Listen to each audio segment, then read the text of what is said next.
It's for 1B, but now let's train ourselves for 20 minutes relaxation. So we need to tell students that it's the time to do the relaxation. Okay? It will be very helpful because if we do it successfully, 20 minutes, you'll be so relaxed, and you want to do it at the end of the class. Don't do it at the beginning of the class like now, because we just want to teach you how to do it, but do it at the end of the class. It will be very powerful because they will go home and remember the feeling of relaxation and the feeling of being free, being stress-free. That's the idea.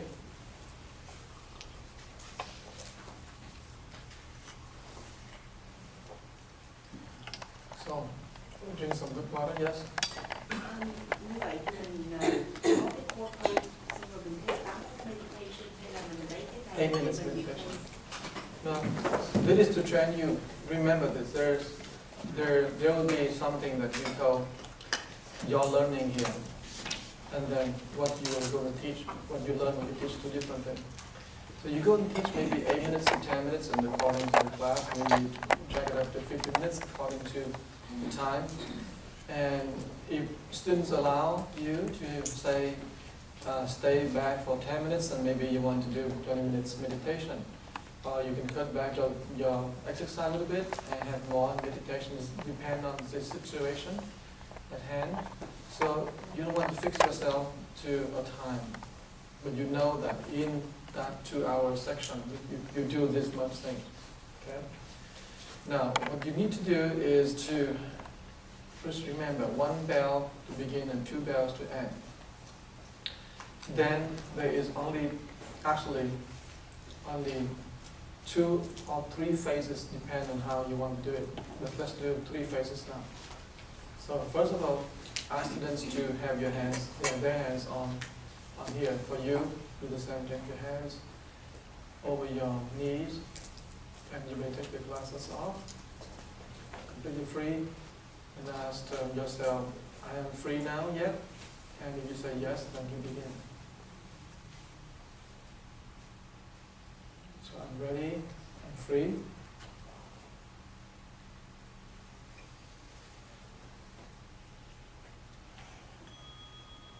That's the beginning bell. And hear how the process of relaxation, you roll your eyes up. Close your eye, roll the eyeballs up, looking at the top of your head for 5 seconds. And roll down your eyeballs. Nhắm mắt lại, rồi mình trong mắt mình nhìn lên trên đỉnh đầu. 5 giây rồi mình thả xuống. Now relax your head, the top of your head, và mình thả lỏng cái đỉnh đầu ra.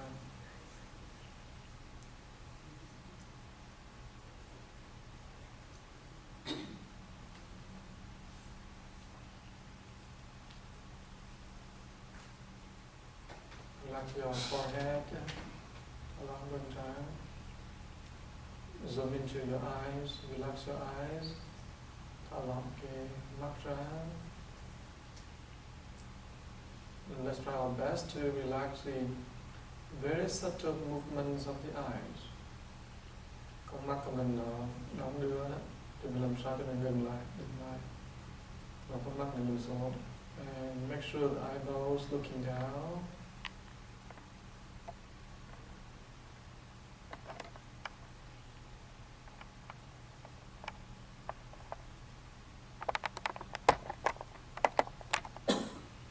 And become aware that the areas around the eyes also become so relaxed. And then now let's relax our cheeks. Bây giờ mình hãy thả lỏng cái má của mình.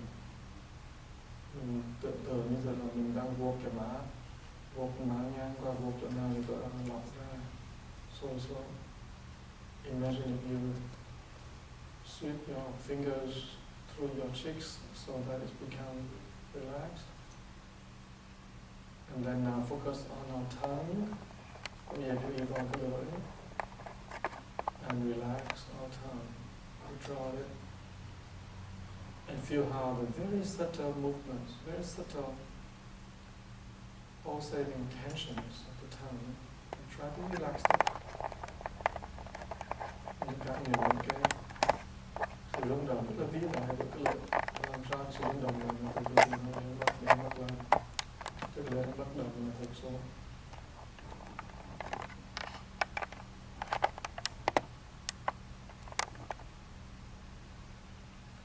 Then relax the root of the tongue even deeper. Và mình thả lỏng cái cội của cái lưỡi sâu thêm mình.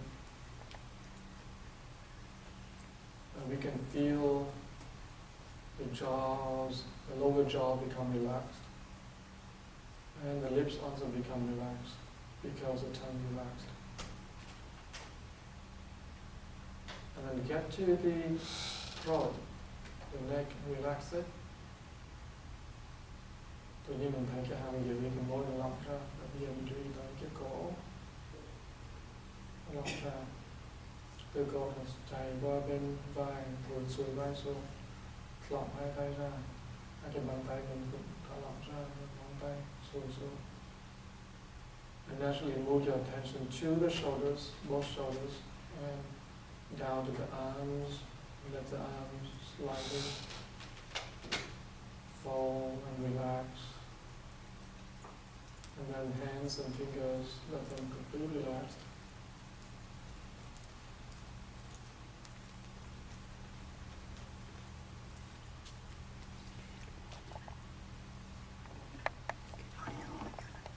And feel how your fingers become heavy.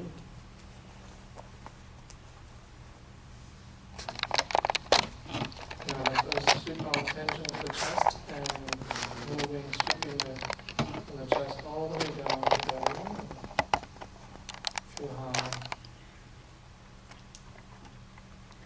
the front part of the body becomes so relaxed. Từ ngực mình bắt đầu mình thả lỏng ra xuống từ ngực mình cảm nhận cái sự thả lỏng nhẹ nhàng. Then shift our attention to the back and sweep from the neck all the way down to the belt region. All the muscle on the back, try our best to relax them. And straighten up the back a little bit.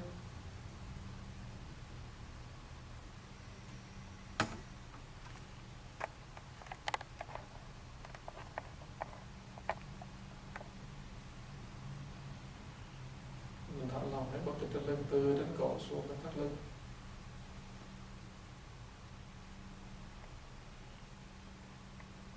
And then notice the tension in the thighs, in the legs. And try our best to relax those tensions. Hãy cảm nhận là những cái sự căng thẳngในđùi, nơi ghế, nơi bắp chuối, và mình hãy làm sao mà thả lỏng cái sự căng thẳng đó ra.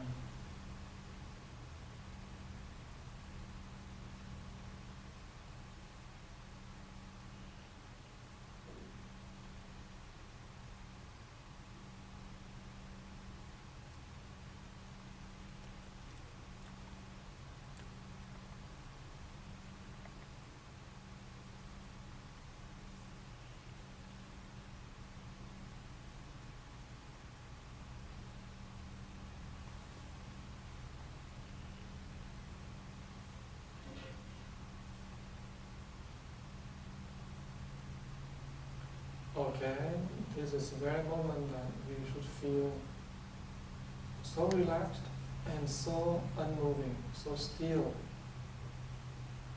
Bây giờ là lúc của mình phải cảm nhận rằng mình rất là thả lỏng, nhẹ nhàng vô cùng và rất là bất động. And to end this first phase, we say, I am relaxed and I am still. Tôi rất là thả lỏng và tôi rất là bất động, rất là thư giãn. Chúng ta khẳng định cái điều đó.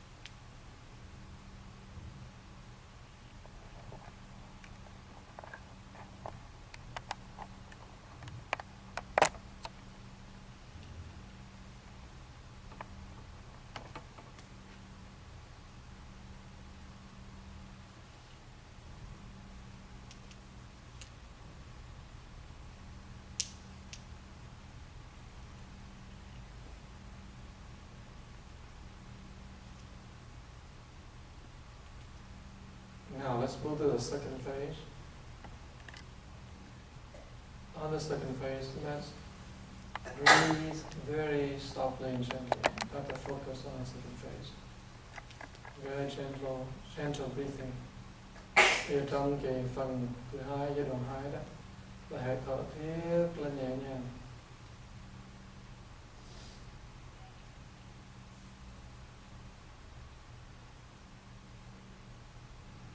Inhale, expand the abdomen.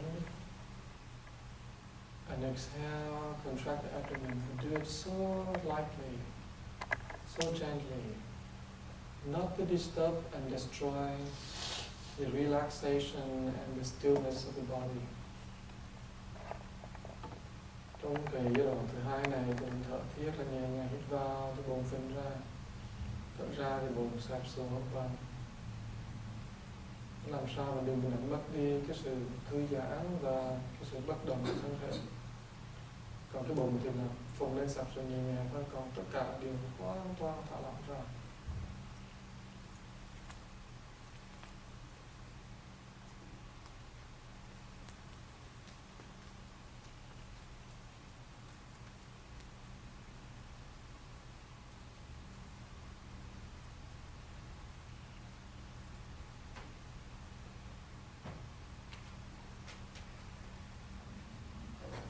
Breathe very slowly, very gently. Mình thở chậm và thở thiết là nhẹ nhàng.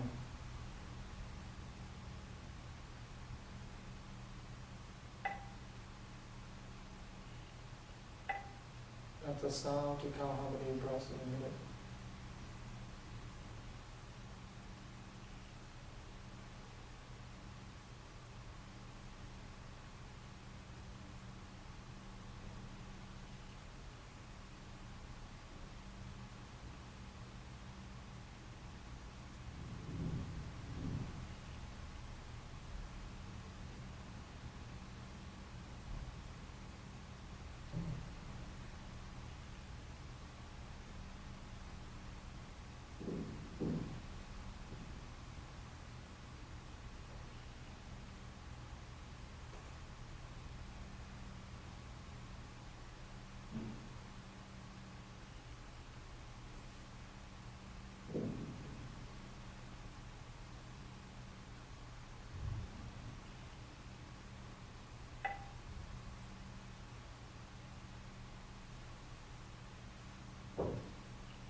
Focus on the breathing, on the in and out, on the gentleness, on the quality of the breathing, as low as possible.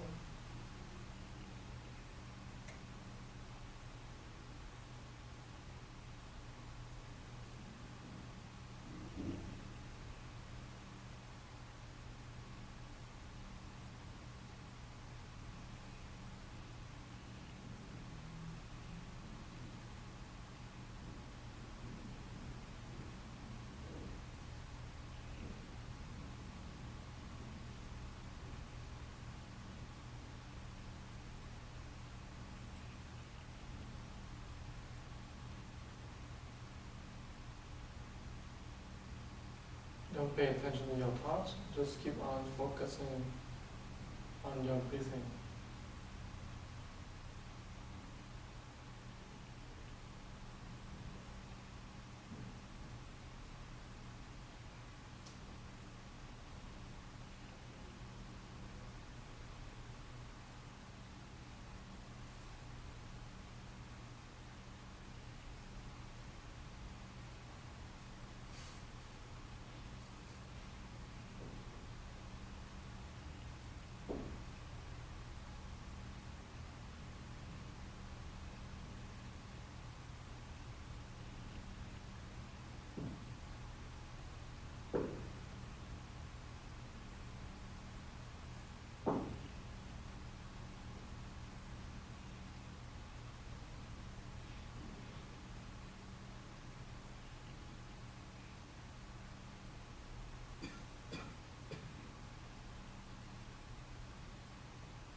Try to feel how gentle your breathing is.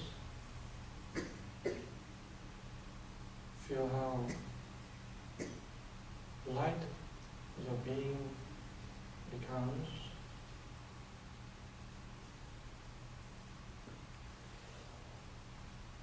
Feel how wonderful the state of stillness.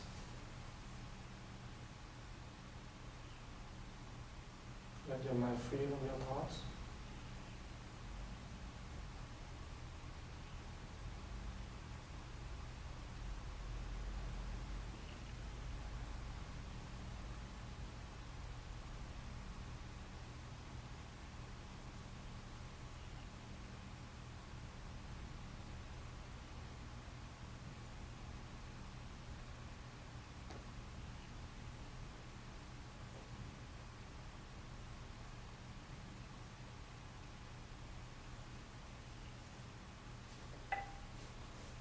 Begin counting your breath.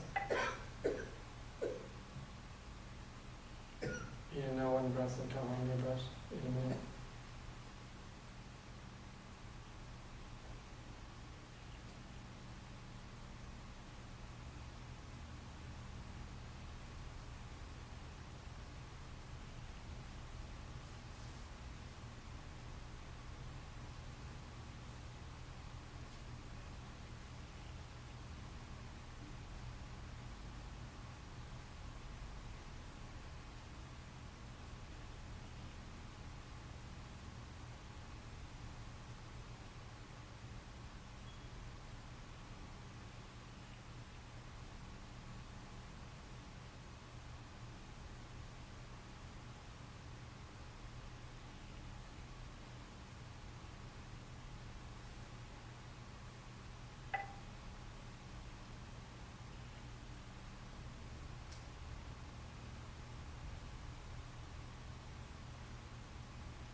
Okay, now we move to the phase 3. Before we do the phase 3s, we end it with this affirmation. I am breathing very gently, very slowly, and very wonderfully. Trước khi mà mình qua bước thứ 3 thì mình nói là tôi thở rất là nhẹ nhàng, rất chậm và rất wonderful, rất là kỳ diệu.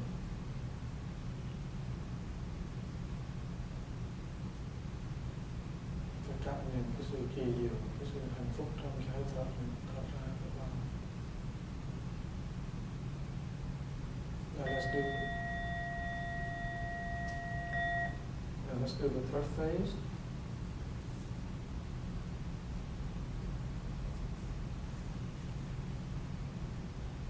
And you locate the body weight, the top of your head, the crown,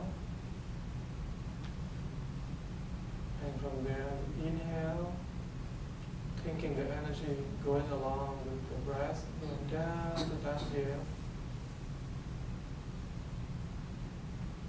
and then exhale from down here, it go all down to the ground in front of us.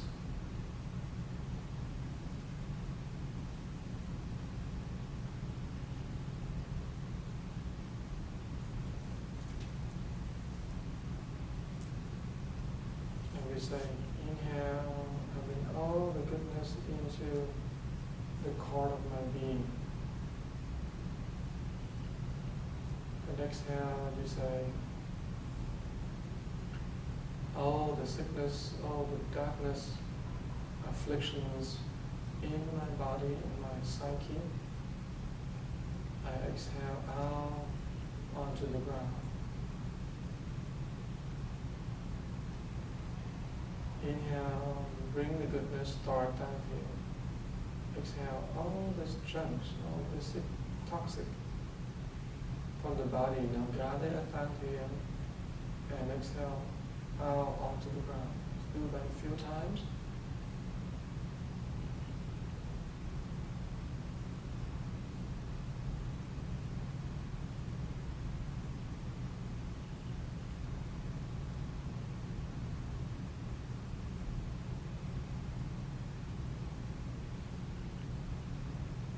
And expunge all the toxic, all the stress, all the sickness in my body. When I exhale.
And hear the bell, and we do the affirmation we say, because we are rid of the toxins, so we say, I'm clean, I'm clear, and stress-free.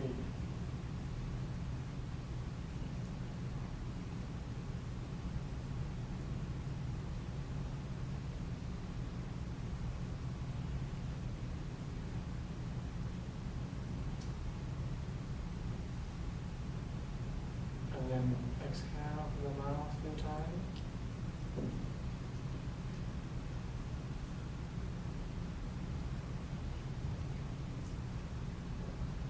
Smile and open our eyes. Very important to open our eyes when we smile, because that's how we greet the world, the dust. When we close our eyes, we open into the spiritual world.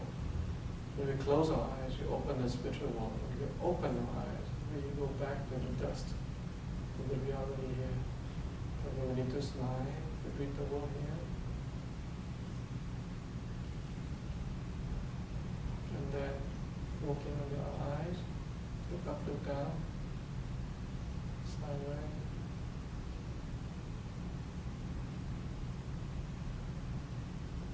Keep the eyes covered.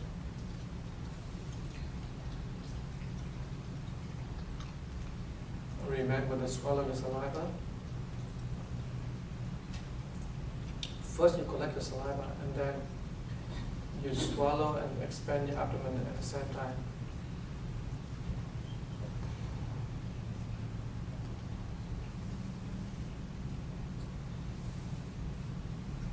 And then turn your head.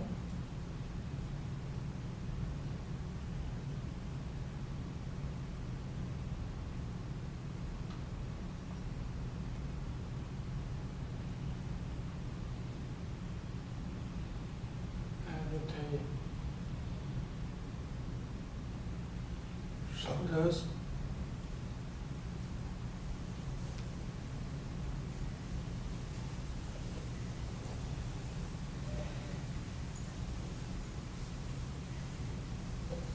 turn,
stretch.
xóa bỏ cho nên kỹ càng cho người mình khỏe vân vân. The latest research about healing touch, it said that the simple thing that we do to our body, like we touch and massage, all that is very healing. Because many of us, unless you are trained, otherwise you're not doing it. You don't massage, you don't feel your body, you don't feel your muscle. But the body, the largest organ, the skin, needs to be touched. And the more you touch, the more it heals itself. And that's the reason why we should massage all the time and touching the whole body, our body. Because this is your body, you need to do that. Unless you have somebody else doing that. But for me, I have to do it myself. And so, it's very, very, very interesting. I used to have carpal tunnel syndrome a long time ago, but every day I touch, I talk to the hands, and I relax, and it's gone. It's so interesting that how the body can respond to our care. And of course, you know, the skin is the largest organ, and it requires us to really care for the skin. I don't think I have the greatest skin in the world, but I do have skin, so I better take care of my skin. We should do this all the time, and that is called appreciation. If you kindly hear it, the most critical part of the exercise is you put your legs down like this. You don't need to cross your legs because you're back into tension. So you put your legs like me, like this here. You put your hands here, and you say to yourself, I'm really letting go, I'm relaxed. You close your eyes. And you enjoy this very moment, the best moment in meditation.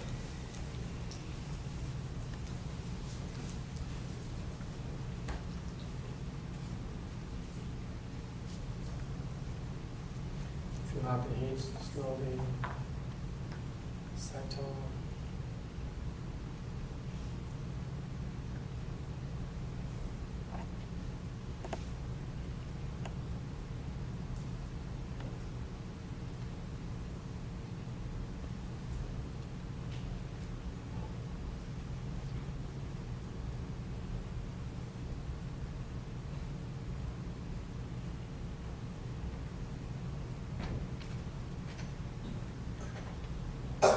To completely rejuvenate. And you open your palms and let's appreciate.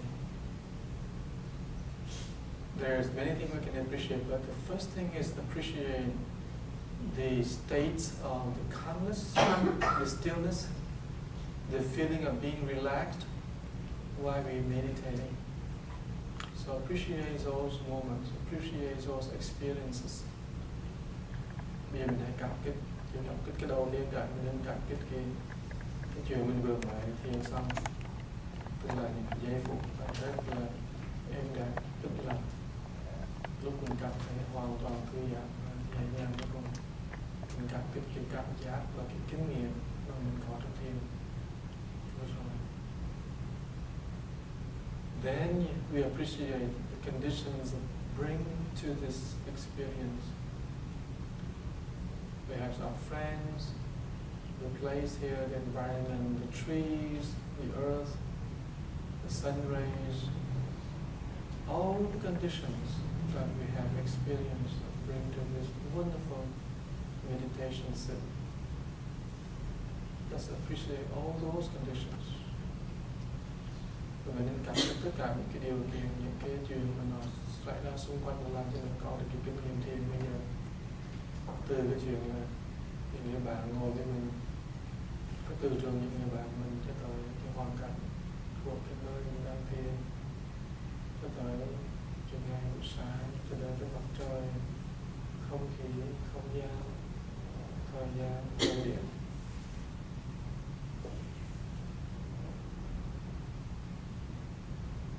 Lúc nào mình cũng xin cái lòng cảm ơn, cảm cái chuyện xung quanh.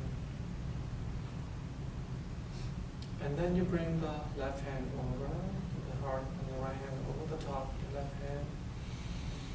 Inhale to store all the wonderful feelings and experiences in our heart and in every single cell of our body. So that all living beings who reside within our heart and our cells, our tissues, or organs, can have the benefit and be transformed at the same time when we are healing ourselves.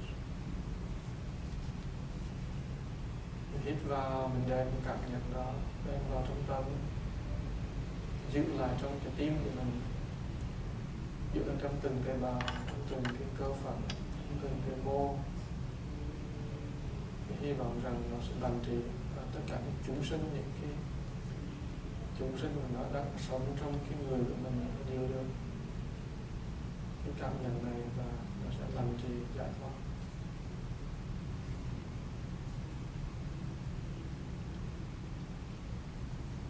We are so appreciative of this body, of this condition of the body now. Mình cảm kích cái thân xác này và cái kinh nghiệm, cái cơ hội sống của thân xác này cho mình. Then you put the palm together and visualize all living beings, all beings that we are connecting with. Trong đây là mình nhớ lại những cái người trong mạng lưới nhân duyên của mình, như cái chồng mình, vợ mình, con cái, cha mẹ, người bạn thân, người bạn mà họ ghét mình, là mình ghét họ. Những người mình khó chịu, những người mình có duyên có nghiệp. Perhaps those are our father, our mother, our wife, our husband, children, friends, good one, bad one. All the connections that we ever have. All the connections we ever have had. And we wish that our experience will reverberate throughout this network of beings. Và hy vọng rằng là cái cảm nhận trong thiền của mình, cảm nhận nhẹ nhàng này sẽ tới với tất cả chúng sanh trong cái mạng lưới nhân duyên. And with gratefulness, with gratitude, and we humbly bow down, so bow down. And namaste. Okay, we're going to do this. The reason why we want to do the meditation teaching here, because we help you tremendously when you go and teach and improve your character tremendously. And it begins with something so simple. We call relaxation. 3 phases in this meditation. Okay, this meditation for 1A students. And I hope you can lead this meditation successfully every time. So we have phase 1. We do have phase 2 here. And we have phase 3.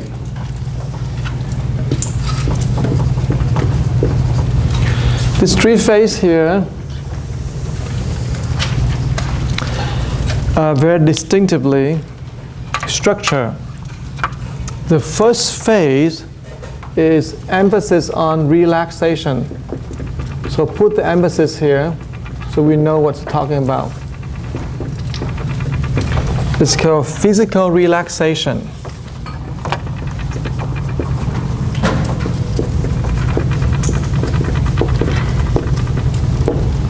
And stillness, physical stillness. The body relaxes to the utmost and become very still. So that is the emphasis here. And then you have the second one, the emphasis on phase 2 is also very easy to learn. And that is the relaxation of our breath, breathing. So we call slow breathing. Emphasis on slow breathing. And we can also add on to gentle breathing. And phase 3, the emphasis on, do you know what? On working on the mental subject. And the mental subject here is you breathe in here and you exhale down there. And it's called visualization. Visualization.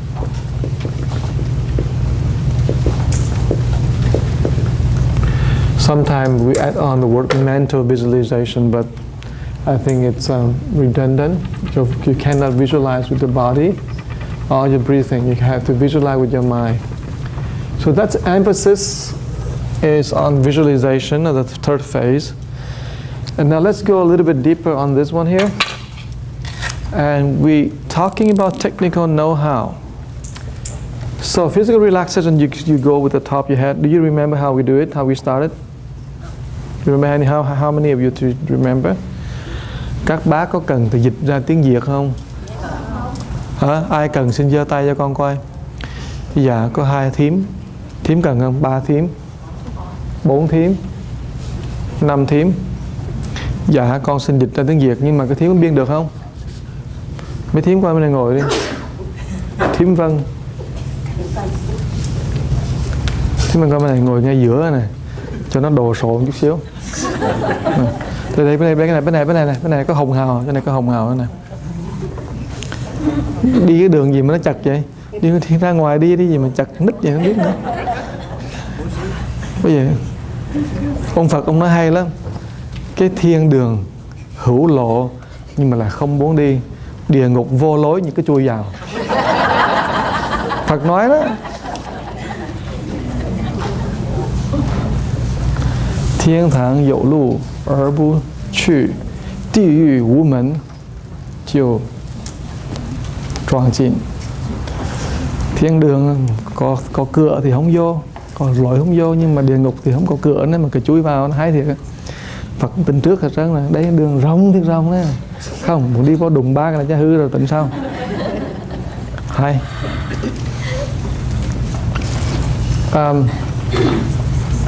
Okay. So, you remember how we do it? Bây giờ tiếng Việt. Cái này đó, nói tiếng Sài Gòn cho nó chắc ăn, bị tiếng Huế có nhiều người nghe xong rồi về ra về không biết hiểu nó. Ông thầy ông nói cái gì nó ông rặn gì lên rặn xuống. Thì phải nói ra cho nghe. Cái này đó có 3 cái thời kỳ. Okay, 3 cái thời kỳ nghe nhiều khi người ta nói là không được. 3 cái giai đoạn. 3 cái giai đoạn. Giai đoạn 1, giai đoạn 2 và giai đoạn po. Giai đoạn 1 đó nó có cái trọng tâm của nó là cái gì? Cái trọng tâm của nó là làm sao cho cái thân thể nó thư giãn và nó bất động. Giai đoạn 2 đó là mình thở chậm và thở nhẹ nhàng. Cái đoạn bo đó là mình phải làm sao mà mình có cái quán tưởng là cái chủ yếu đó là quán tưởng. Cái ấy rồi bây giờ cái tiếp tục cái này mới quan trọng này là cái làm sao. Now technical know-how, how do you do it? Emphasis here, technical know-how. How do you do it? You first have to get to the top of the head. Your eyes had to look up here for a minute, for 30 seconds, maybe 5 seconds. I didn't teach this for the last few years because I didn't think it's necessary, but because people have problems, so I deal with that problem and I found, by the way, it's very effective, so I bring it in. But most of the time, you realize that the teaching of the Buddha in the past, he did the same thing. He didn't sit down and think about the whole thing. No, he had his own experience. He shared that much, and people ask questions, so he add on to it. Ask question, he add on to it. Ask on to it. So the teaching is very organic, and it's expandable. So the same thing. I never taught you how to look up here, but because there's someone asked me, I have so much the garbage, you know, he thinks about all kind of things in the world and he sits there good. So I said, okay, this is how you do it. You turn the eyes up, look in the top of the head, and then you will see how wonderful it is. It does the magic, because when you look at the top of your head, as if the whole consciousness now direct to spirituality, no longer direct to the worldliness. And suddenly the worldliness seemed to be cut off. So you do that. You look up there for 5 seconds, and then the eyeball should coming down right away. So let go. Now the eyeball need to be completely relaxed, so there is no image in your head. Otherwise, you have all kind of image come in, come out, come in, come out all the time. So make sure that happens to you. And here, I'm going to write down here in a very fine print, and I hope that you will try your best to capture it. So over here, you focus on the top of your head here, is to tap into or connect to the spirituality, and so you let go of your worldliness. Okay? This is a fine print connecting with spirituality. And letting go of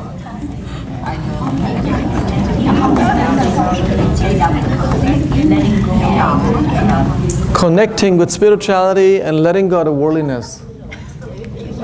All right. Now, because this is only space I was allocated, I was given that much space. All right. You relax the eyes. You relax the forehead. And the forehead, when you relax this forehead here, the prefrontal lobe, all the thoughts here, the thought process will relax. You're relaxing the thought process, which is most of the time your worries. Then you relax your eyes. Then you relax and you reduce, relaxing and reducing images in your head. We say mental image. It will turn out very beautiful in your iPhone, or if you take a snapshot of this one. So you relax your eyes, you reduce mental images, reduce them, relax them. So you need to let your eyeball rolling down and relax completely. The next thing is you need to relax your cheeks. When you relax your cheeks, the concept of self, that who you are and what you are in the world now, let go. Because a lot of things just because of the face. When you relax this cheeks, meaning the face, you relax so much trouble dealing with the world. So you relax here, relaxing the cheeks means you relaxing the concept of self. Relaxing the attention to your face.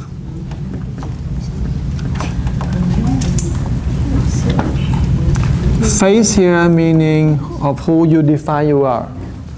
Then you're relaxing your tongue. Okay, that's the tongue. Relax the tongue, then all this mental sound will be reduced.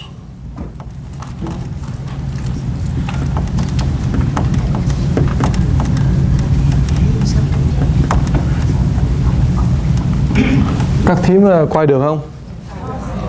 Quay được thì nghe thấy đọc được ra này. Ok. Và bây giờ đó, trước hết đó là cái chuyện là con mắt của mình đóng nắm lại cái gì? Cái tròng mắt đó bắt quấy nó lên, trợn nó lên, nhìn cái đỉnh đầu của mình chừng 5 giây. Đến 1, 2, 3, 4, 5. Nếu mà mau quá đến 10 cũng được nữa. Thì bác thấy nó lạ lắm. Mình lấy cái chuyện mà trần gian, trần tục đó, tự nhiên nó cắt đoạn đi, mình không nghĩ chuyện trần tục nữa. Nó rất là lạ. Nhưng bác chỉ làm lúc mà bài thiền 5 phút thôi. Thế nếu mà lúc nào cũng mắt cũng trợn trừng trên thì không chừng là bệnh đó nha, chứ không phải chơi đó. Cho nên cái chuyện mà các bác biết mấy cái người mà đạo giáo đó là cái chuyện đầu tiên khi họ tập đó là họ khi mà muốn cho cái năng lượng lên trên đỉnh đầu đó họ phải nhìn trợn lên trên. Cái thứ hai đó là ngay cái chỗ này, cái phần trán đó mà mình relax nó đó, thì bao nhiêu cái tư tưởng trong người mình cũng như cái chuyện mà cái đầu mình đó, nó có cái chuyện gọi là rumination là cái tư tưởng nó quay đi quay lại hoài, nó tạo cho mình cái worries. Cái đó đó nó cũng ngừng lại luôn. Cái thứ ba đó, mà thư giãn cái con mắt của bác đó, hai cái cặp mắt đó, thì tự nhiên những cái hình ảnh trong đầu đó, nó giảm một cách kỳ cục, kỳ lạ vô cùng. Cho nên con mắt mình nên nhắm lại và thả lỏng ra, thì trong đầu mình nó sẽ hết đi những cái hình ảnh mà túi bụi trong đó. Thứ tư đó là mình nên thả lỏng cái má của mình. Thì làm sao mà thả lỏng cái má? Các bác có thể sử dụng 3 ngón tay, 2 ngón tay cũng được. Bác làm vậy bác này, bác quẹt cái má này vậy nè, cho bác biết cái má mình sao đó. Đó, mình biết đó, để mình cảm nhận là mình thả lỏng cái má của mình. Chứ mình lấy cái tay nó lẹ quá, không thấy cái gì hết trơn. Nhưng 2 ngón tay cũng được, hoặc là 3 ngón tay á, thì cũng được. Tự nhiên mình biết cái má của mình nó lỏng ra. Thì cảm giác đó, khi mà bác mà ngồi thiền đó, thì bác chịu khó đó, bác quẹt cái mắt cho mình, dùng cái bàn tay vô hình quẹt cái má của mình, để cho mình thả lỏng cái má. Mà thả lỏng cái má là gì? Thả lỏng cái quan niệm về cái mặt của mình. Mà quan niệm cái mặt của mình là gì? Mình lúc nào cũng muốn chú ý tới, mình muốn người ta chú ý tới cái mặt của mình. Cho nên các bác thấy không, người ta đánh son phấn, nó không ai đánh son phấn ở trong cái chỗ này hết trơn á. Hả? Mà đánh son phấn cái chỗ này không à. Bác mà có nghĩ tưởng tượng nó lạ vậy đó. Tại sao không đánh son phấn cái chỗ khác đi? Cho nên cái chỗ đó là cái mặt của mình, mà mình thấy đó là cái giá trị của mình, cũng như là mình nghĩ rằng cái đó là người ta nhìn nhiều nhất. Và các bác thấy khi mà người ta hôn đó, ta hôn chỗ nào bác? Cái má tượng trưng cho cả con người của mình, cái thân của mình, cái mình. Cho nên á, người ta hôn cái má. Đa số vậy, con nít đó, nó vậy là nó hôn cái má. Mà các bác biết cái đó là nó kỳ diệu cái chỗ đó, là mình cũng vì cái chỗ đó mà mình chấp trước hay không chấp trước thôi. Chấp trước cái má là cái mặt của mình thôi. Rồi sau đó nữa đó là mình á, cái lưỡi mình phải thụt vô, mình phải cho nó hạ xuống. Mình thả lỏng cái lưỡi ra đó, thì bao nhiêu cái giọng nói trong đầu mình nó biến mất từ từ, không còn giọng nói nữa, không còn cái tiếng nói trong đầu nữa. Cái nói thầm trong đầu đó, nói cái kiểu đó, nó không còn nữa. Phải thả lỏng cái lưỡi ra. Rồi chưa? Bây giờ mà thả lỏng cái hàm dưới đó thì là cái gì bác biết không? Là mình sẽ thả lỏng đi cái chuyện là ăn uống, muốn ăn muốn uống, là cái nhu cầu mà gọi là nhu cầu sinh sống. Tự nhiên đó mình không nghĩ tới cái chuyện mà nhu cầu nữa khi mình thả lỏng cái hàm dưới ra. Vì cái hàm dưới này để mà cắn ăn đó, các bác thử bác lấy cái hàm dưới là không có, bác ăn được không? Không được bác, nó không nhai vô. Cho nên cái này là để mà ăn uống. Cho nên nó khi mà thả lỏng ra đó, thì cái ham muốn mà ăn uống đó của mình đó, nó bớt đi. Cái dục vọng ăn uống là cái dục vọng lớn nhất. Không có dục vọng nào bằng dục vọng ăn uống hết trơn. Ngày nào cũng ăn hết trơn. So you relax the next one, you relax the lower jaw. And when you relax the lower jaw, you reduce the gluttony and the desire for food.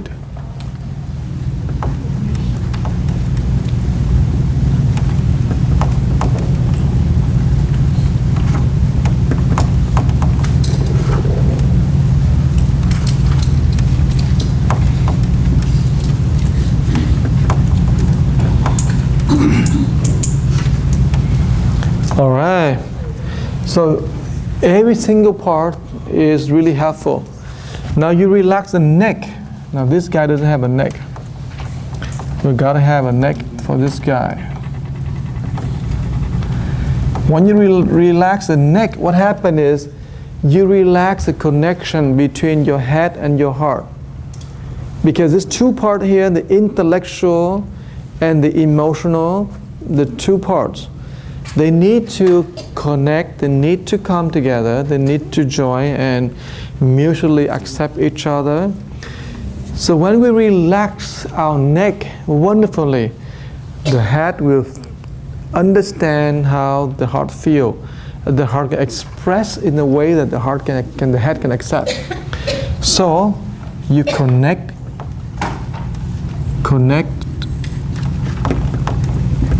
the heart and the head.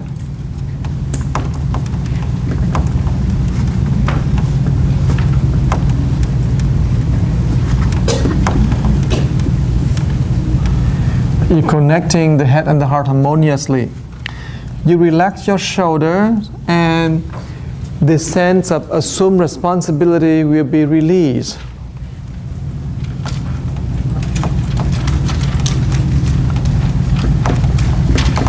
Releasing the burden of assumed responsibility.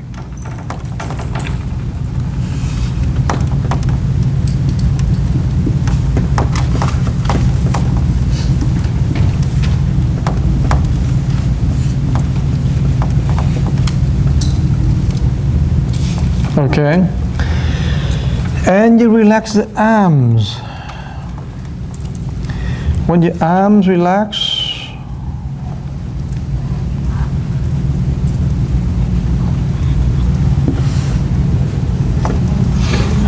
when your arms relax, you relax the tendencies to leaving your reality and just going out there and be out there without going back to self. The arms on one hand connect here the body and the hands, but also the forces moving out, not coming back in. But the arms under the extension of this responsibility so we can actualize things. But the tendency to just go and do it and forget about connecting with the deeper part and just going out and do the hands, arms.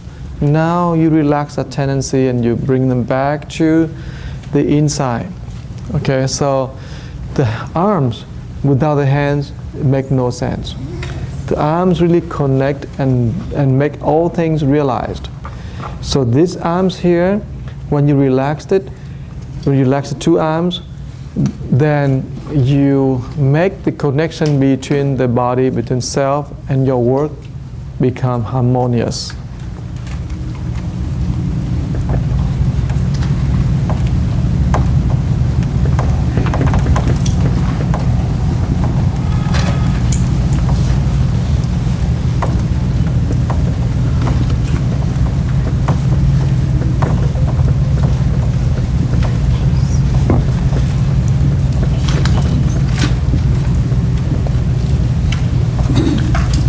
So, we say connecting the meanings, which is the body, and the work with what you do with your hands. You see there? And now relaxing your hands. Your hands, connect, you relax your hands. And what does that mean? That means you relax the way you're dealing or handling your job, your work, your attitude, dealing with the world.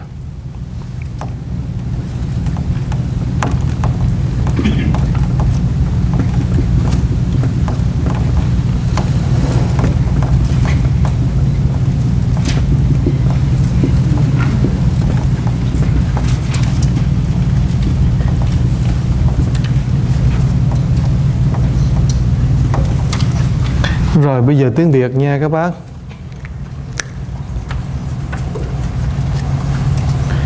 Cái này thấy dành cho chụp hình chút xíu nên Mai Trang nó chụp hình vô trong cái iPhone nó đẹp lắm, nó nhỏ. Chứ còn mấy cái kia lớn nó khó khoai. Cũng có cái hay á. Anh Henry cầm cái máy lên chụp cái này nó ngon lắm á.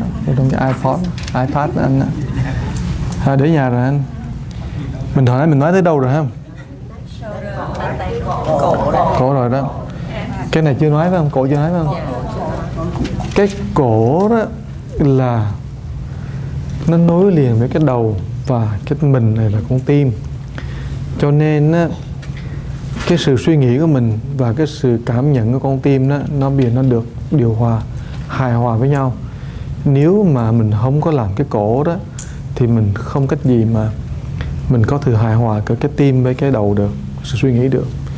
Cái ông đệ tử của thầy bên Đài Loan đó, ông hồn lộn lộn, ông đó ông cái cổ ông bẻ không được bác, ông thầy nói ông bẻ cái cổ, ông vậy nè, không cách gì ông bẻ được cái này hết trơn đó, không có relax được. Mà mấy bác quay đi, bác nghèo cái đầu bác có thể đụng nó xuống đây được không? Nghèo được đó thì mới được, có nhiều người không được, tại vì cái cổ nó cứng quá. Mà ông này ông nổi tiếng là ông không có emotion nha, không có cái gì đó, cái tình cảm, ông chỉ nói thôi, ông nó lý không tình cảm được. Bây giờ thầy bắt ông làm xoa bóp, làm này nọ, về nhà lắng nghe vợ nghe nọ thứ trơn. Mà ông dễ thương lắm, bởi vì ông đó, ông mỗi lần tới ông đem ông bố tới, ông bố 93 tuổi rồi mà đạo một mông, đó nghe, người Đài Loan mà đạo một mông. Xong rồi bây giờ mỗi lần tới đó thì ông đem, tại vì là già đâu biết làm sao đâu, thì đem vô để đó thôi, đâu có làm gì. Thì thầy thấy ông cũng có tình, nhưng mà ông tại sao mà cái cổ nó cứng, không có, tại vì ông thấy ông nói chuyện không có tình cảm với ai đâu, nhưng mà ông có cái hiếu đó, ông đem vô. Thì ông đem vô, thầy ngày nào thầy cũng tới là thầy nói chuyện với ông già đó. Mà ông bị Parkinson disease đó bác, ông bị stroke rồi, Parkinson đó, rung tay, tội lắm, 93 tuổi. Thì thầy tới, mỗi lần tới thì thầy cứ nói chuyện với ông đó, rồi bày tỏ tình cảm, rồi từ cái ông đó, cái cổ ông bắt chước thầy, ông thấy thầy nói sao với ông bố đó, ông bắt chước nói, rồi thầy ôm ông bố đó, ông bắt chước ông làm theo.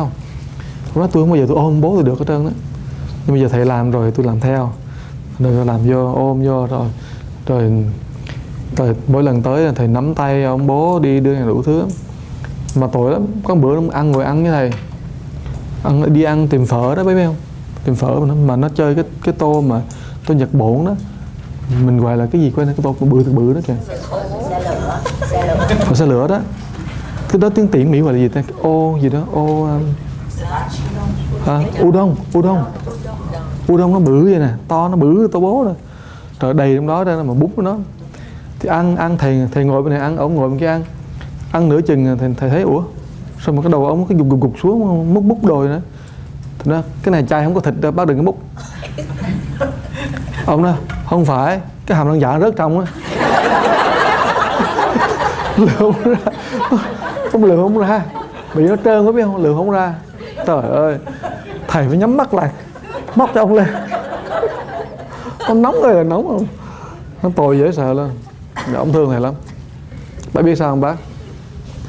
Vừa rồi đó làm mấy cái bên kia nó mua đất mua ấy mà làm mấy cái tầng nữa, đâu có biết đâu. Mình thấy ông già mình tưởng ông không có tiền bạc rồi đó, ông vô bác biết cho bao nhiêu không? Ông cho 100.000, chia ra cắt ra bên này 50, bên kia 50, hai cái đạo tràng. Họ thấy mấy người đó họ biết, vì họ biết 93 tuổi rồi mà tiền để đâu có làm gì đâu. Mà họ không có chơi tiền check nha bác, cash thôi, không chơi check. Bây giờ họ không có nợ, mấy người Đài Loan họ không có nợ, không bao giờ họ có nợ hết trơn đó. Họ không có nợ, họ không có chơi nợ, họ chơi tiền cash, không cái gì cũng vậy, mua cái xe hơi cũng cash, mua nhà cũng cash. Họ không chơi nợ. Anyhow, thì thầy đâu có ngờ đâu, thì đâu có ngờ ông có tiền dữ vậy. Nhưng mà mấy người bên kia họ kỳ lắm, mấy người kia họ take pride, họ cho tiền đó, vì là họ thấy mình làm đó, cũng như ngày hôm qua thầy nói đó, thì thỉnh cái tượng Phật gì à. Vì có cái chùa mà không có tượng Phật là làm sao, có cái thiền đường mà không có cái tượng Phật làm sao mà ra hồn ra biết được. Thì thầy mới đi qua nhắm cái tượng đó 60.000 rồi đó. Thì cái bà mà đậu hú của thầy đó, đậu hú bà nói thầy đừng có lo, thầy cứ thích tượng nào thầy nói đi. Thầy nói ok rồi, thích cái tượng đó đó, vì nó vừa vặn đo đạc nó vô cái chỗ đó. Bà này thì đừng có lo vậy đó, con về con hú nha. Thì bà hú 2 ngày sau có người tới đem tiền tới, đem sách tới cho 60.000. Họ không có hề nghĩa là buồn bực hay là cầu mong gì đó, họ so happy để họ giúp mấy cái chùa mình. Xong rồi mình làm xong mình để đó rồi thì thầy thỉnh về liền lập tức. Những ngày hôm sau lại đó thì họ tới, họ quay cái tượng, họ quay cái này cái nọ, họ happy lắm, happy dễ sợ lắm. Nhưng mà họ làm thầy cảm động vì mấy cái đó, mình không biết làm sao mình dạy, bạn biết không? Tại mấy cái lòng người đó họ cởi mở. Vì họ quá một cái tuổi nào rồi, tự nhiên họ thấy là cái tiền bạc nó không quan trọng nữa, mà cái niềm vui, cái phước đức, mấy cái đó nó quan trọng. Nhưng mà trước đó đó thì mình không có tiền mà sao mình tính được bác, không có tiền mình đâu có cho được đâu, đúng không? Nhưng mà các bác biết, bởi vì là người ta tiền ta nhiều, người ta cho cái đó. Nhưng mà có nhiều người đó, rồi thầy thấy họ tội dễ sợ lắm, mà cho tiền mà ở đây cũng vậy này, họ cho tiền mà họ nói thầy cái này là cái đồng binh của con đó, cho nguyên cái đồng binh đem tới cho. Các bác không chắc biết hồi xưa nó có thằng Đích đó, Nó cho nguyên cái đồng binh, các bác nhớ không? Nó đem nguyên cái đồng binh đến nó cho thầy, con heo đó cho thầy. Cái tội cái sợ. Nhưng mà mấy cái đó nó làm cho mình cảm động ghê. Bởi vì người ta không có phải là what tôi cho, mà how tôi cho đó. Hay vô cùng. Học cái đó được đó thì là mình thấy nó mở tâm dễ sợ. Mà thầy thấy người mở tâm nhất là thầy, vì họ mở tâm thầy chứ mà thầy mở tâm họ đó nha. Họ cho mình học của họ hay hơn là họ học mình. Vì cái hành động của họ nó cao thượng vô cùng, cho mấy cái đó nó hay quá. Thì anyhow, thì đó là mấy cái chuyện bên Đài Loan đó, nó có nhiều cái chuyện vậy đó. Mà lúc đầu làm thầy đâu có ngờ, nếu mà thầy biết ông giàu thì đâu có làm giúp ông đâu. Không có đâu. Thấy ông sùi, hai cha con sùi vô, mình thấy tội, 93 tuổi rồi mà. Đó là giờ mình cái ông trước á, Hả? mình săn sóc ông trước là ông cầm đồng cho mình lại. Thì đó, bởi vậy. Bây giờ thì có ai đây thầy ca giùm cho ai đâu. Nhưng mà có một cái vậy này các bác. Vì tại sao đó mà thầy nói là các bác đó đi dạy đó là các bác làm cái chuyện của thầy dùm, bác ke cho học sinh các bác được. Mà ngày nào cũng tới không ke được. Chứ còn thầy lâu lâu thì tới đùng cái đi đâu có được, thì bác ke cho đó. Thì trong đầu bác đừng có nghĩ rằng là mình ke cho người ta cho mình lại, cái nó không được nghĩ như vậy. Vì mình phải biểu hiện cái tấm lòng của mình thương người ta mình làm. Người ta cho không quan trọng. Thế nên mình vô mình cứ lo tới tiền không chết anh đi. Anh nghĩa là gì cái này, cái triết lý nghĩa là chết luôn đó anh nghĩa. Anh nghĩa nghĩ cái kiểu trao đổi đó là chết rồi, không phải là Bồ Tát nữa đó. Đó là cục tác. Bồ Tát.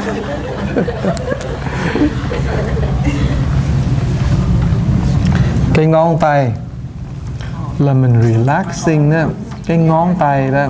Cái gì? Cái vai. Okay. What's your name? Forgot. Victory? Victor? Where's Ray? Oh.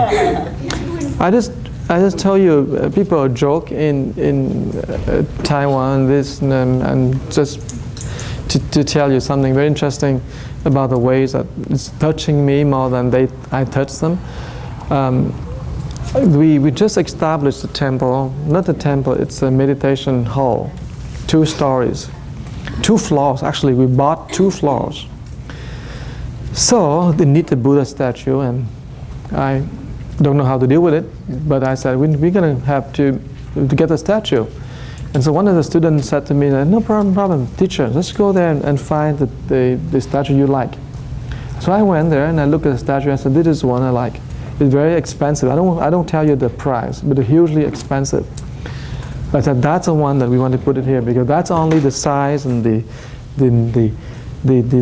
majestic look of it is really fit into this place. So I told her, I said no problem.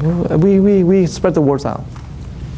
2 days later, a lady came and said, we donate this to you. We were happy to donate it. The whole family was so happy to donate the statue. It's a huge number. It's 1 year, salary of any of us here. 60K, for example. And just come, give it, boom. So I thought that it's interesting because the way that she comes to make donation, and she's very, very gentle, very humble, and just want to do her best to help the meditation hall here. And she doesn't know me that much. It's not important. It's important that the project is great project. It's a great thing to do, and people giving money to people to do something meaningful. But anyhow, so she did it. But the lesson is how she gave is more than what she gives. And we have seen people here who give, and the boy gave the piggy bank, and to me, and in Taiwan the same guy, another baby and another young boy, he gave a huge piggy bank, and many people here are so kind. They give all they have, and they told me the one lady here come and gave me and said, Master, this is all I have saved. And I was so touched because the how is more important than the what. And giving with kindness, with humility, and with just a heart of open, just touched my heart so deeply. Another story, the same line of thinking was, There's an old man, 93 years old. He came all the time. His son couldn't bend the neck, and he's teaching integral Tai Chi, but he couldn't bend his neck. Anytime come to meditation, finish meditation, he would not do this. He would not do this because he couldn't do it. His neck is stiff. And so I have to tell him to massage, to do all kind of things, but it's still very stiff because years accumulating stress. He's working in the marketing department, head of the marketing department. And I told him that that's not the problem. The problem is you didn't communicate here and here. The two things doesn't communicate. And so you don't talk to your wife, your children, and your father, blah, blah, blah. And he said, oh, yeah, okay. So he brought his father, but he didn't never show how he treated his father with kindness. No, he just bring his father because I was 93 years old from the Mormon church. The father not a Buddhist, is a Mormon. But anyhow, so the father 93 years old, every time he came, I would treat him and I would care for him. I would walk him and talk to him and sit and converse with him because the father, 93 years old, speaks some English. Because he can speak some English, he joined the Mormon church to learn English. And he believed in not monogamy. He doesn't believe in monogamy. He believed in polygamy. He loved it. He loved that concept. But of course, he can't do it in Taiwan. You can do it under the rug, but you can do it openly. But anyway, he loved that concept. Okay? So anyway, he's a devout Mormon, turned Buddhist after 3 years of being with us. But anytime I came, he would come. And he would come and he would happily eating and drinking and talking and converse. 93 years old, and I would care for him so much. I didn't know anything of his background. I never asked his background. I just simply care for him. So when we renovate the building and we have a way place meaning the place of practice in Tainan.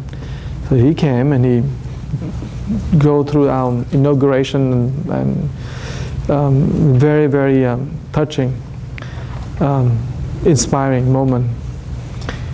And then he asked to talk to me in private, and I said, oh yeah, sure. We always talk in private.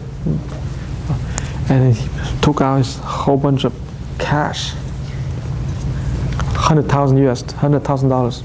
I said, this for this temple here.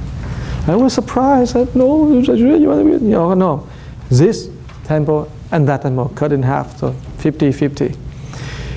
But interesting, the guy was so low-key, but so big heart.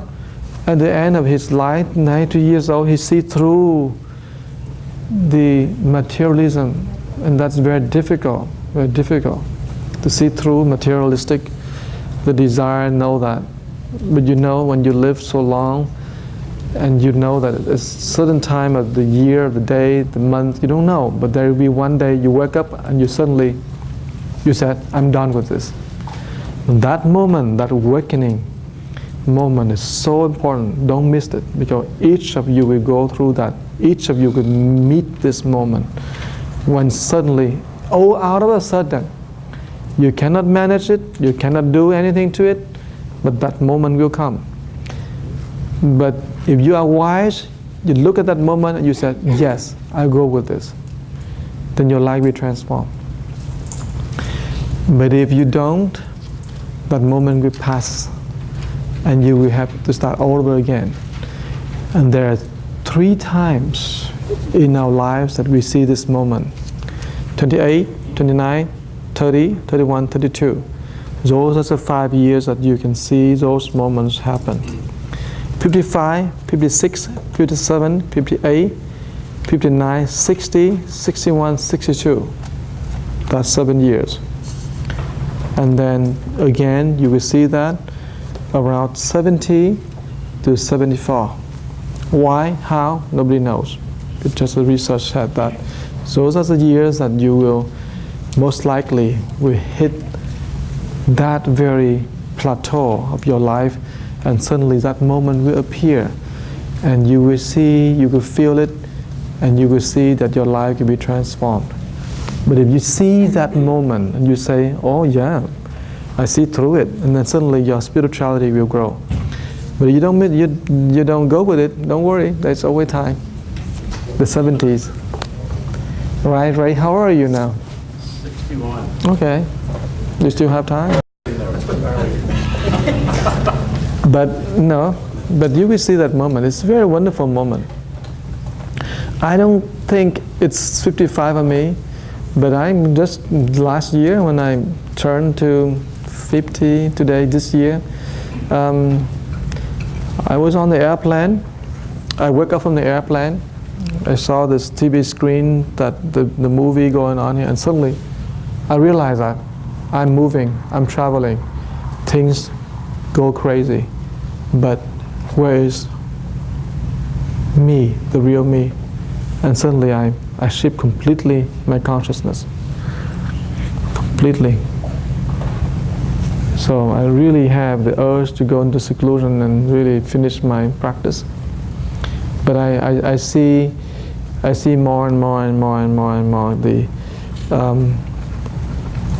appealing not only to serve, but the appealing to embrace both service, meditation, self-improvement. I can see more the dynamics, and I can see the suffering of people more than before. Suffering, sometimes you don't really think it's suffering, but the suffering because you get stuck. You get stuck. You can't shift from this agenda to this other side, what we call the lights. We get stuck in the cell. We can't be in the lights. That mostly you will feel that pain when one time in your life, one moment in your life, you suddenly realize that we have accumulated all things around us, but those accumulations have no meanings when facing our soul. Become so meaningless in the face of our spirit and our soul. Everything we have will not stick. So that's the key. But anyhow, we go back to Vietnamese or English? Vietnamese. Huh? Shoulders. We go to shoulders. Là mình giải tỏa cái sức nặng của cái assume responsibility, là những cái trách nhiệm mà mình tự mình mang vào trong thân. Những trách nhiệm mang vào trong thân là như vậy. Thí dụ như là bác ở nhà đó, bác có con cái đó, thì cái nhiệm vụ của bác là làm sao mà cho nó cái tình thương, và làm sao cho nó những cái mình gọi là những cái guidance, cái hướng dẫn để có đời nó hướng thượng nó lên. Nhưng mà mình muốn cùng xôn nó lắm là mình nghĩ là mình bắt nó học bác sĩ đó, tức là mình hướng dẫn nó. Nhưng mà thật sự cái đó không phải hướng dẫn, cái đó là mình làm cho nó không có cái choice. Mình dồn nó vô trong một cái chuyện làm thôi thì không hay lắm. Thì đó gọi là assume responsibility, tức là mình đâu ai nói mình làm manager đời nó đâu, nhưng mà tự mình muốn mình làm manager của nó. Thì cái chức manager đó ai chứ đặt lên đầu mình cho ai? Mình nghĩ mình là manager của đời thằng con mình. Do đó thì mình sướng hay khổ các bác? Trật lất, nặng cái này, đau cái vai thì không có khổ, đau vai thôi, chưa có khổ đâu. Khổ là chừng nào nó quánh lộn nó chửi với mình mới khổ, chắc chưa đâu. Nó mới cái đó thành ra bây giờ mình thả cái này ra thì mình nhẹ hơn, lỏng cái vai đi, thấy không? Thành ra bây giờ thầy cũng thấy cứ nhiều người cứ nói thầy con theo thầy đừng có bỏ con, nhưng mà thôi, cái đó là assume responsibility. Tụi bay có đời tụi bay, tao có đời tao chứ bộ.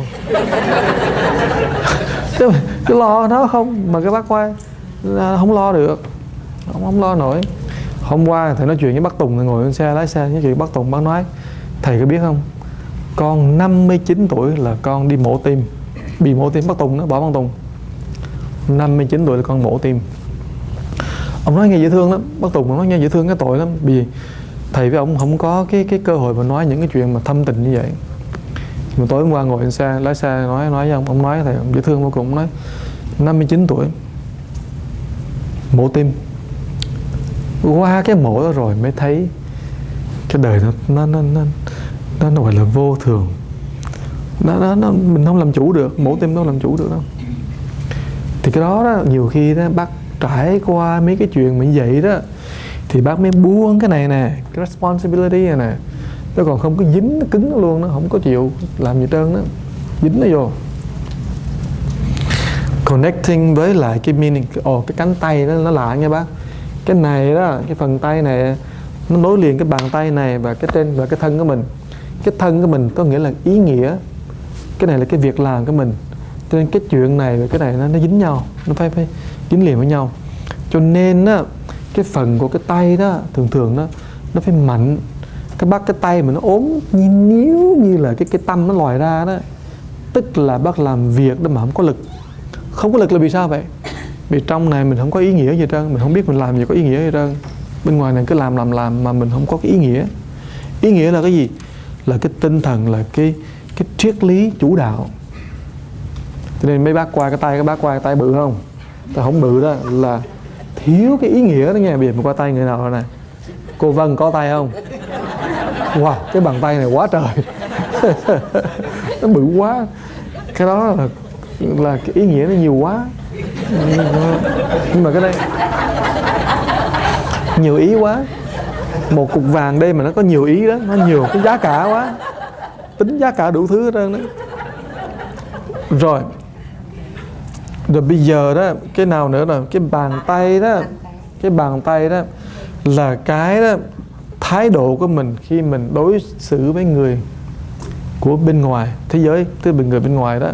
Không phải ngón tay là mình rờ, mình biết, mình relax. Cái này là cái mà mình cái tay của mình, cái ngón tay đó. Nhưng mà cái thái độ của mình với người ta đó thì nó hay. Hồi xưa thì hai cái này thì làm một, bây giờ thì phân ra thành hai một chút. Cái cách mà mình rờ, mình biết cái đời cái này nọ. Với cái người đây là cái bàn tay là cái việc, nhưng mà cái này là cái người, cái thái độ với người. Relax attitude.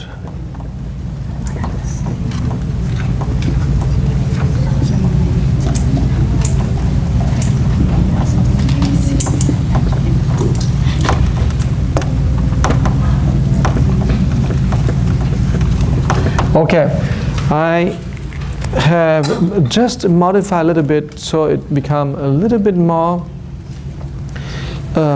detail. Before we just had the hands, but now we see the hands and the fingers. So the hand dealing with the world, but the fingers dealing with people. The sensitivity of the fingers dealing with people. Okay? That's why when we touch someone, we touch with our fingers. Nobody touches the hand.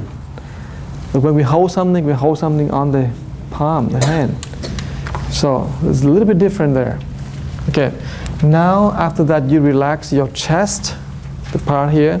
This is the front part. This is how you meet the world. The back part is your blind spot, your shadows. So the whole part here, the chest down to the belly, is what we call relax our persona.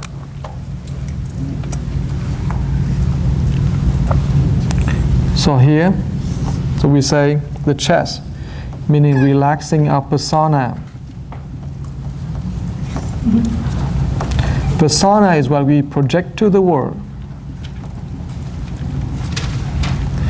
And the back side is relaxing our shadows or our blind spots.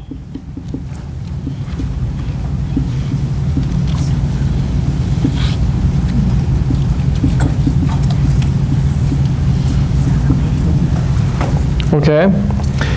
Now the thighs is really that we relaxing the thighs, relaxing the very much buried part of our consciousness, the spiritual part that we bury.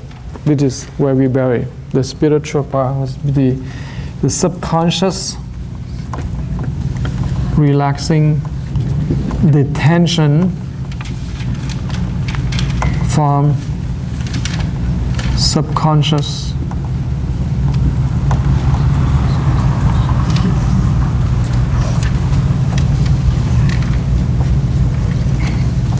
The spiritual suppression.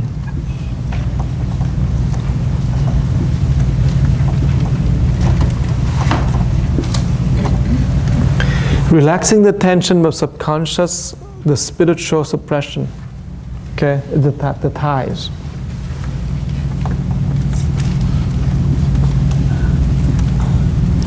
and the legs and the feet.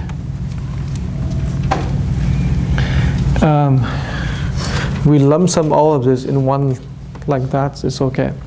There will be deep habits that reside in our legs. This is our legs and our feet. So we say relaxing the tension from subconscious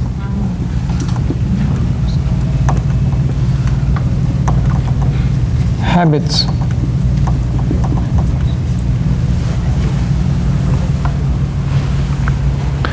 Okay, that seems to be the relaxing the tension from subconscious habits. That's for the legs and including the feet as well. The feet here, we relaxing the tension of how we walk our life.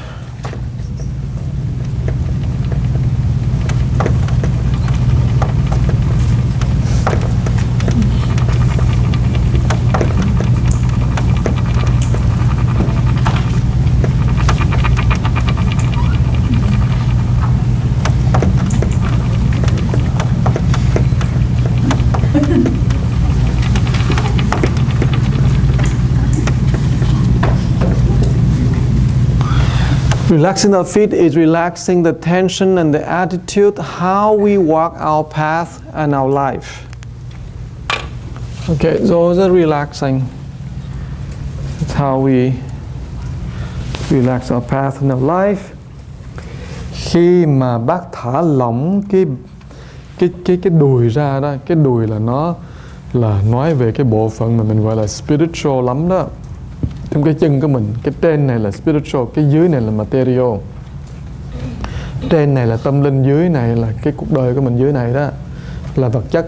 Cho nên thường thường đó, các bác biết là mình già đó, mình hay bị cái bệnh gọi là cái chỗ này nó đau đớn đó, là bởi vì cái phần tâm linh và cái phần sống vật chất đó, hai cái nó không có điều hòa với nhau. Mình sống tâm linh quá đó, có nhiều người họ không cứ tâm linh thật sự ra không có tâm linh gì hết trơn đó, mà họ không có làm chuyện gì giúp đời cả đó, thì cái phần này nó hư đi. Hoặc là họ làm chuyện đời nhiều quá, không bao giờ nghĩ chuyện tâm linh đó, thì thường thường cái phần này cũng bị hư luôn. Nó đau rồi nó ossify, rồi nó bị arthritis, đủ thứ rồi, là cái phần của cái gì đó, cái đầu gối đó. Cho nên thầy khuyên các thím đó, đau rồi bây giờ đi ra tập đi. Mà thế nào là làm cái hài hòa phần đó, đi dạy. Khi bác đi dạy đó là cái dễ nhất. Bác đem phần tâm linh, bác nói với người ta, bác vừa phụng sự, bác làm này nọ. Đi dạy là cái mà nó healing dễ sợ lắm. Bác tin thầy đi, về cái vụ này đó, nó nhiều lắm. Cái đau cái chân này nó nhiều lắm. Mà mình mà càng sống vì cái vật chất bao nhiêu đó, cái vùng này trước sau nó cũng đau à. Cái đầu gối đó, nó khó mà nó không đau lắm. Hồi nó cứng lắm. Cùi xuống đứng lên nó khó chịu lắm. Mà mấy cái đó đâu có gì đâu có phải cái gì khó khăn đâu, mình tập được mà. Và mình đi dạy thì nó giải tỏa mấy cái đó mau lắm. Mà không đi dạy thì mình tập thường xuyên, tập dẻo thường xuyên. Cho nên mấy cái thế tài chi đó, bữa nào thầy dạy các bác mà mấy thế tài chi mà chỉ có đánh tới đánh lui như vậy thôi đó, hay là mình làm cái thế khôn đó, là mấy cái này nó dẻo ra từ từ đỡ lắm. Mấy người lớn tuổi đó thì bác dạy cái thế khôn nó càng nhiều càng tốt. Thầy phát giác là trong cái lớp mình dạy đây đó, thường mình dạy mới thấy mạnh hoài. Nhưng mà khi mà nói tới cái thế khôn đó, làm 100 cái, 50 cái, nghỉ. Nhưng mà cái thế khôn đó là cái thế mà nó quan trọng cho người lớn tuổi, nhất cái lớp bác lớp lớn tuổi đó. Bác chịu khó dạy cái này nhiều hơn nữa, bởi vì cái này nó điều hòa cái đầu gối của mình, nó làm cái đầu gối mình nó cái gì đó nó dẻo, nó khỏe lắm. Phải làm lui làm tới hoài đó, cái đầu gối đó. Mấy người lớn tuổi, mấy người già đó. Còn mấy cô mà trải quá thì mình chưa cần lắm, nhưng mấy người lớn đó các bác nhớ dạy cái đó thiệt nhiều, vì nó giúp cho cái chân mình nhiều lắm. Nhiều khi mình stretch ra đó họ chịu không nổi, nhưng mà bác làm như vậy nè, bác vô đó, bác vừa vô đó bác kêu họ làm như vậy, sàn qua sàn về, Mà cái sàn này đó, hai cái chân mình chú ý cái chân này chứ không phải là cái phần trên này. Bây giờ khi mà làm cái thế mà gì đó càng, nó bác biết không, là nó tốt cho cái đầu gối lắm. Thành ra mình tập cái thế càng, thế khôn đó, nó quan trọng lắm. Mà cái thế càng nó có cái hay là cái eo nó lắc. Vì có mấy cái mà mấy người già đó, mấy người lớn tuổi đó phải cần tập, là cái thế mà mình khum cái chân xuống chút xíu vậy nè, hai cái đầu gối nó chụm lại với nhau, rồi mình lắc cái eo của mình lắc cái eo này đó, nhưng mà cái đầu không có lắc, cái vai không có lắc, chứ không phải là cái này nó lắc luôn. Không có, nó chỉ lắc cái bụng này thôi đó, còn cái đầu, cái mặt mình không lắc. Thì cái phần pelvis này đó, nó thì bác phải biết là cái xương, cái pelvis đó, mấy cái đốt cuối cùng đó, nó dính liền với nhau, nó không có động đậy, nó dính liền với nhau, và cái khúc xương dưới nó bự lắm. Cho nên đó, mấy bác phải đặc biệt mà quậy cái vùng đó thì nó mới hiệu quả được. Chứ nếu bác làm luôn trên này, làm tùm lum la đó, nó dưới đó nó không có quậy không được, có biết không? Cho nên cái pelvis đó, cái xương của nó đó, nó có 6 cái đốt thì phải, thì không ngừng. Đây này, cái đốt này hình như nó có 6 đốt, có người nào nhớ bao nhiêu đốt thì không nhớ này. Thì cái này nè, và cái khúc bắt đầu những cái đốt trên này đó, nó bự như vậy này bác này. Thì cái anh chàng này đó nè, mấy anh chàng này nè, và mấy anh chàng này nó phải cần động. Nhưng mà nó không biết, nếu mà bác mà làm nguyên cả cái xương trên này luôn á, là thế khác. Mình đặc biệt đó, với người lớn tuổi đó, bác phải đặc biệt đó, bác phải làm cho họ ở dưới này nó quậy thôi, nó quậy dưới này thôi thì mới được, nó quậy dưới này thôi thì mới được nha các bác. Thành ra các bác làm ơn làm phước đó mà bắt người ta làm như này. Bởi vì nhiều khi thầy thấy người ta làm đó, người ta cứ làm như này bác này, người ta vậy nè, nhưng mà ở dưới nó không có quậy. Tại vì khi mà cái xương sống nó quậy luôn một cái là nó không có quậy, thành ra phải dưới này phải quậy mới được. Nhiều khi các bác biết không, khỉ nó leo lên cây, cao lộn cây đó. Tôi nói con khỉ gì kia nó leo lộn cây đó kìa.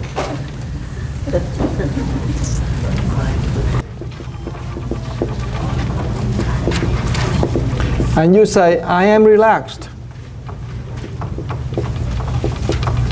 And I'm still. Because when you say that, meaning this phase is done.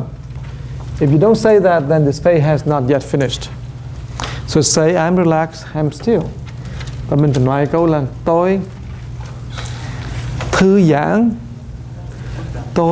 giãn và tôi tĩnh lặng, bất động. Mà nếu mà không nói tôi, nó chúng tôi bất động lắm. Chúng tôi tĩnh lặng, chúng tôi thư giãn là dấu ngã đó, thư giãn.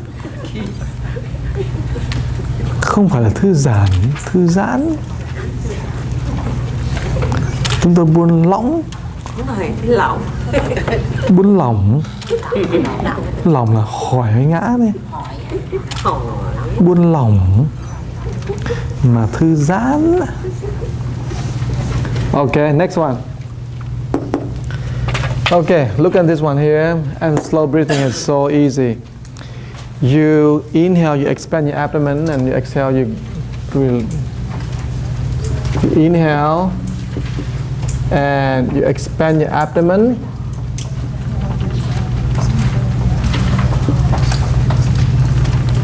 And you exhale, you contract abdomen, but very slightly. All right, and do that very slow. Very slow. Prefer maybe 5 to 10 breaths per minute.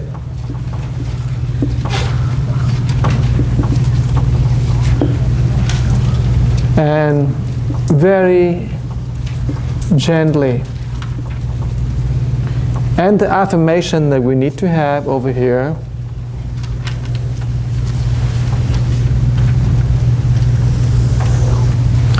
The affirmation is,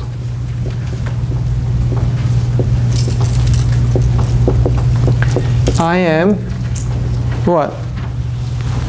Breathing very gently.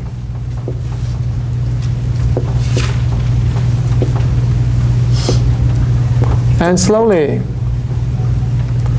Sometimes I add on wonderfully because I love my breath. Okay? But you should add on to feel how wonderful. You need to sort of not mechanically always say, oh, I'm breathing gently, but you need to feel how wonderful this breath here, like the breathing, the breath is your friend, that you talk to your friend, then you know, a lot of time you find something new from your friend. Your friend says something so inspiring, same thing. Look at your breath and find some interesting thing about the breathing. So wonderful. Okay, next one. Over here. Done with this, right? Affirmation. Cái phần này đó là phần dễ nhất, là xong cái này rồi đó. Qua cái phase thứ nhì đó thì mình thở chậm và thở rất là nhẹ nhàng. Và mình làm thở vô đó thì cái bụng mình nó phình ra. Mà thở ra thì cái bụng nó xẹp xuống, nó thu lại. Và mình thở chậm 5 hơi tới 10 hơi trong 1 phút. Và mình thở rất là nhẹ nhàng. Bây giờ mình phải nói cái câu affirmation đó. Cái này là cái pháp đặc biệt mà bác chỉ học của thầy ở đây thôi đó. Tại vì cái này là cái signature của cái pháp của mình. Và cái này thầy Tuyên Hóa không có dạy, sư phụ thầy không có dạy, thầy dạy cái này. Là cái gì? Là mình phải nói. Mình nói xong rồi thì mình mới đi qua cái chuyện khác được. Tức là mình làm xong này mình đi qua chuyện bên kia. Thì cái chuyện này làm xong rồi qua bên này. Thì bên này mình nói là sao? Thường mình nói I breathe cũng được, nhưng mà I am breathing để mình có chữ I am ở đó, nó dễ nhớ. Rồi tôi đang thở thật là chậm, thật là nhẹ nhàng. Và nhiều khi thầy nói bây giờ tôi đã thở nó hay quá. Thầy nói cho chính thầy nghe đó, chứ thầy không nói cho bác nghe. Nhưng mà thầy lúc mà thầy làm cái này là thầy khoái chí lắm bác. Vì thầy từ thầy qua cái hơi thở như người bạn của thầy đó. Tức là nó có cái đời sống là đẹp vô cùng. Và thầy lắm, thầy nhìn nó đủ phương đủ hướng. Thầy coi nó đi làm sao, chạy làm sao, xuống làm sao, lên làm sao, nó mở làm sao, nó expand làm sao, nó đóng lại làm sao, nó như thế nào. Và thầy đặt ra nhiều cái chữ mà nó hay vô cùng. Có nhiều khi thầy nói là trời ơi, tôi đang thở cái hơi thở nó tuyệt. Không có vời, không có diệu, không có tuyệt diệu, tuyệt. Tuyệt quá. Không có tuyệt vời, không có vời, tuyệt như thế. Vì nó hay quá, mình ngồi mình ngắm cái hơi thở nó chạy ra nó. Thành ra các bác biết không bác? Bác làm sao bác qua cái hơi thở của mình đó là thật là một cái sự sống động vô cùng. The idea is this for Victor and Ray. You can have many other affirmations as long as I go along this line here, slow and gentle along this line. Because so many times that I'm just sitting and I'm watching my breath, how it's move and how it's behave. I treat my breathing as the wonderful life energy. And I look at many angles. I try to feel many aspects of this breathing. And many times I feel, wow, so wonderful. Sometimes I have to invent words to express how wonderful, how subtle, how deep, how exquisite, how beautiful it moves, and how radiant. You can't believe it, but I see the radiance in the breath. So you don't want to just sit there and you're thinking all this garbage in here. You need to feel wonderful thing about this. Now, Ray, do you have a wife? No. Huh? No. Girlfriend? No. Girlfriend. Girlfriends? Friends. No. I'm talking about the significant one. Sure. Special. Share. No, we don't need to share. Are you in a relationship? I will suggest you to have a girlfriend's co-breathing. You care for your breath like you care for your girlfriend. When you look at your girlfriend, you are mesmerized by her beauty. In the eyes of the beholder, your girlfriend is the most wonderful. Same thing. This breathing as your girlfriend. Look at it. All sides. Touch it. Caress your breath. Feel how wonderful your breath is. That girlfriend that you had, the co-breath, will never leave you. Will stay with you until you die. Isn't that wonderful?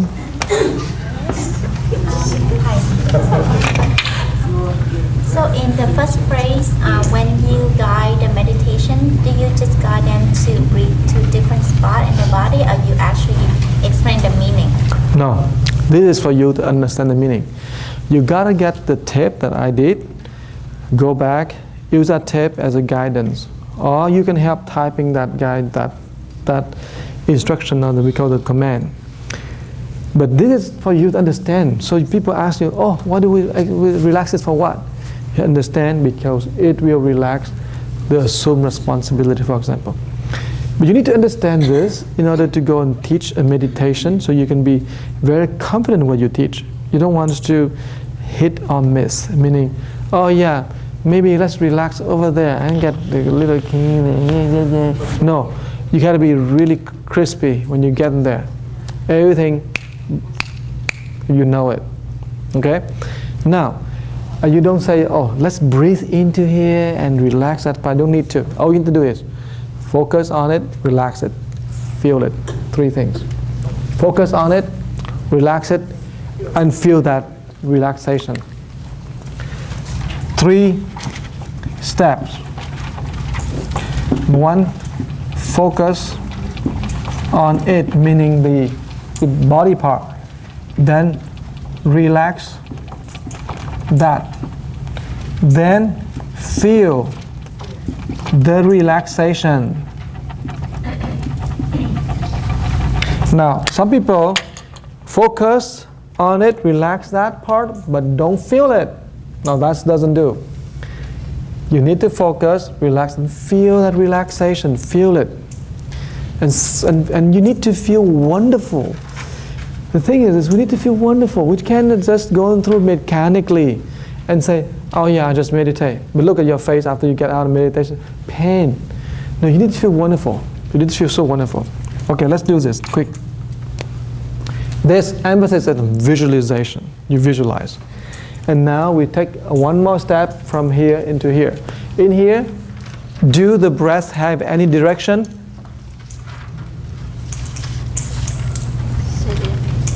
On the second phase here, do the breathing, the breath, have any direction? No. No direction. All you do is you focus on inhale, exhale, phân xẹp, contract, expand, and the quality of the breath. You don't need to care where do you breathe from where to where. You don't. Okay, so make sure you put a note here. Note. Don't emphasize on the direction. Don't give command on the direction of the breath.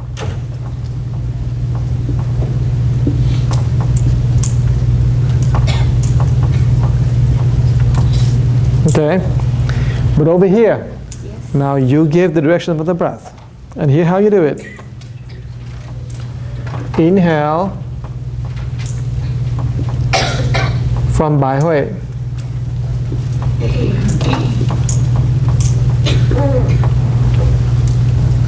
Or beyond. Either way is okay.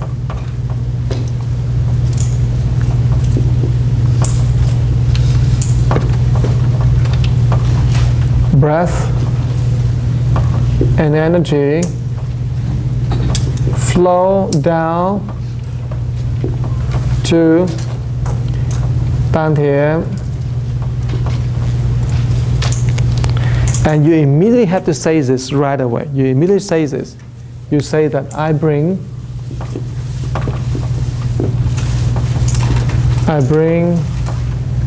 goodness into the core of my being.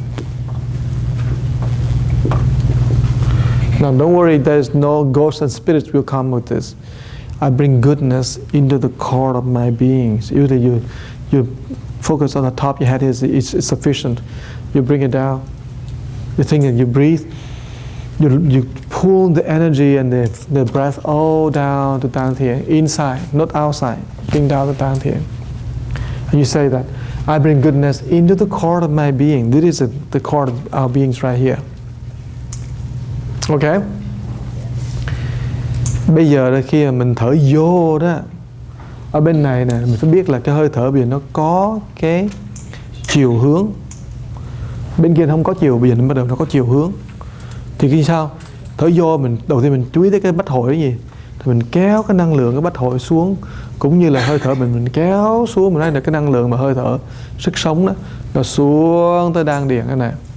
Thì nó đem theo đó tất cả những cái điều thiện, điều lành xuống tới đan điền, tức là cái core of being, là cái cốt lõi của cuộc sinh tồn của tôi. Đem cái thiện pháp, cái điều thiện, điều lành tới cái cốt lõi của sự sinh tồn của cuộc sống của tôi. Thể biến tiếng Việt cho các bác nha. Tôi đem những thứ tốt lành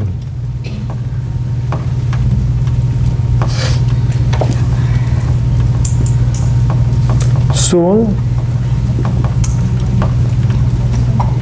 cốt lõi của mạng sống.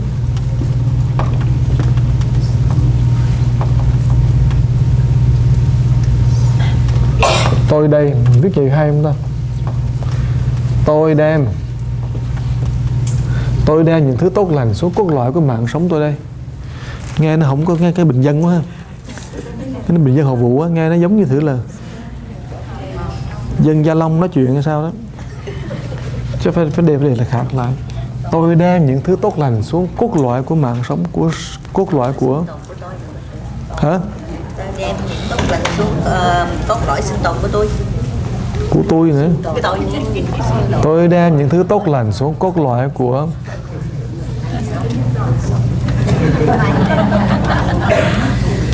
tôi đem những thứ tốt lành xuống cốt lõi. Vì nó là cốt lõi mà nó là tinh hoa, tinh túy.